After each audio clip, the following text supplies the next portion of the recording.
એક નાનકડો સવાલ. આજની ભાગતી દોડતી જિંદગીમાં લગભગ દરેક વ્યક્તિ કોઈકની કોઈક દવાઓ લઈ રહ્યો છે. જરૂરી છે.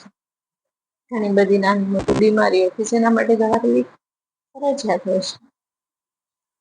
મારે પૂછવું એ છે, તમને કઈ બીમારી છે અને એના માટે તમે કઈ દવા લો છો? બહુ જ સાદો અને સરળ પ્રશ્ન છે, પણ એનો જવાબ બહુ સાદો ના હોવો જોઈએ. મને બીપી ની તકલીફ છે અને હું કોઈક લાલ કલરની દવા લઈશ અને એ સવારે એક જ લેવાની. મને થાઈરોઈડ ની તકલીફ છે, સવારે એક લેવાની હોય ગોળી, એક લઈ લઉં છું. ડાયાબિટીસ છે, 2 ટાઈમ લેવાની છે દવા અને એક ઇન્જેક્શન પણ લેવાનું છે. આ જવાબો કોઈ ડોક્ટર સુધી તમે પહોંચાડો એના કરતા નાનું કામ.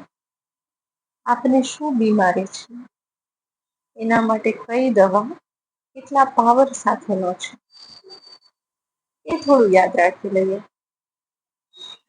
કારણ કે થાઈરોઈડ ના પણ પ્રકાર છે, ડાયાબિટીસ ના પ્રકાર છે, દવાઓ પણ વિવિધ પ્રકારની હોય છે. તો આપણું મગજ એટલું સક્ષમ હોય છે કે આપણે એટલું તો યાદ રાખીશું. કારણ કે તમારા માટે જેટલું સરળ રહેશે સામે ડોક્ટર માટે પણ રહેશે.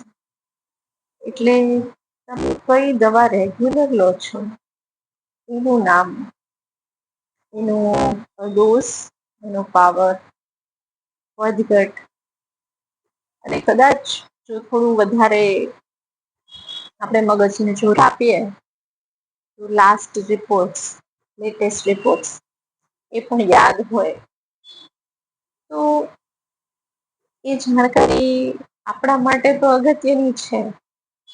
પણ તમે જયારે કોઈ ડોક્ટર પાસે જાઓ છો તો એ તમારા ઈલાજ કરવામાં થોડું વધારે મદદરૂપ બનશે. બસ આટલી નાની વાત, થોડુંક મગજને જોર આપીને આટલું નાનું યાદ રાખી દઈએ. Thank you.